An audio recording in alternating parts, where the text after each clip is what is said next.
What is up guys, Mr. Who's a Boss here, and as a follow-up video from my HTC One M10 and what I wanted to see on that, this is what I would like to see on the next new Samsung Galaxy S7.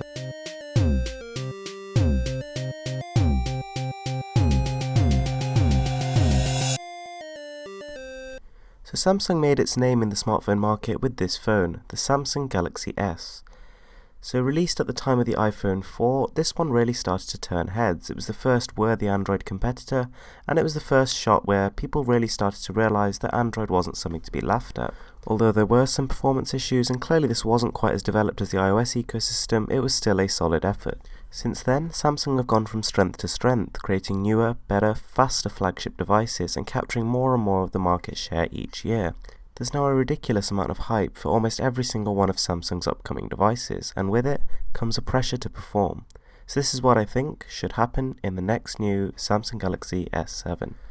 To be honest, I don't really have a problem with TouchWiz, but the one thing that really bugs me about it is just how it doesn't feel as fast and fluid as stock Android. So in this sense, we do need a specification bump, whether it be faster processor, more RAM, or just a faster flash storage, something to actually make sure that this feels just as responsive as its stock competitors. Next up, I want it to be next to no bezels. There literally is no need at all. I mean, it's just wasted space. As you've seen with the iPad Air, there is software tricks you can use to stop your thumbs accidentally touching the screen and that kind of thing. Those presses can be ignored. Now, if we actually created a bezel-less device, within the same frame as, for example, the Galaxy S6, we could fit in a 6+ inch display.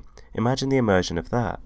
It would also be a pretty good step in making the phone look next-gen. A display that stretches all the way from one side to the other is just going to look incredible.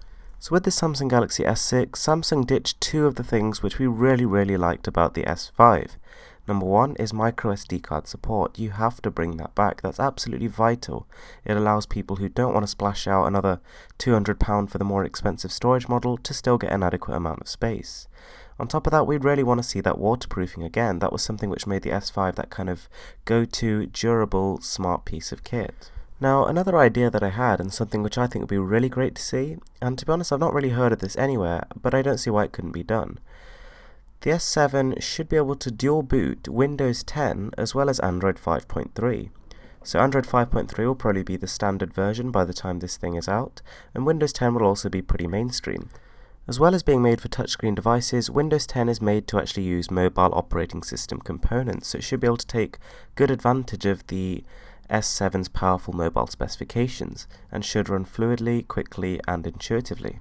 And the ability to maybe just flick a switch on the side of the S7 and just for it to instantly reboot and then boot back into the other operating system, I think that would be an awesome idea. You know, there's tons of things that we want to do on Windows that we just can't as of yet. And Android, being a sort of more developed mobile system, is obviously going to be more user-friendly, so people who aren't exactly used to the whole Windows thing can just stick to Android. I really want Samsung to keep that metal trim they've got on the side of the device. Now that they've actually gone to metal, and they've got really good reactions because of it, I doubt they'll actually go back to plastic, but nonetheless, this really should stay. Having said that though, the back is fine to be a plastic. I think actually a gripped matte finish plastic on the back of the device is the most acceptable form of sort of protection. Firstly, it'd be cheap to replace, secondly, it'd be lightweight, and thirdly, it would still feel nice and it wouldn't slip out your hand. I think it's very practical. As with HTC, I feel like Samsung are going in slightly the wrong direction with their cameras. They're sort of in that race just to increase the megapixel count, and this is not necessarily going to result in better quality images. The focus here, excuse the pun, should be on getting a wider angle lens and a sensor that captures more light. And last but not least, I feel that Samsung should just come out with one flagship model. I think that their lineup is already getting pretty confusing as it is, with the A series looking very promising, the Note series getting more powerful, and now the S6 and S6 Edge sort of taking the mainstream segment. You know, for the average consumer, it's very convoluted. I feel like Samsung should have two flagship devices throughout the year. Their Samsung Galaxy S and then their Samsung Galaxy Note, and they should make that very clear. So if they want to put a curved display on it, by all means put a curved display and put it on the flagship device. I don't feel like anyone would not buy the device for that. If anything, it's just an added benefit.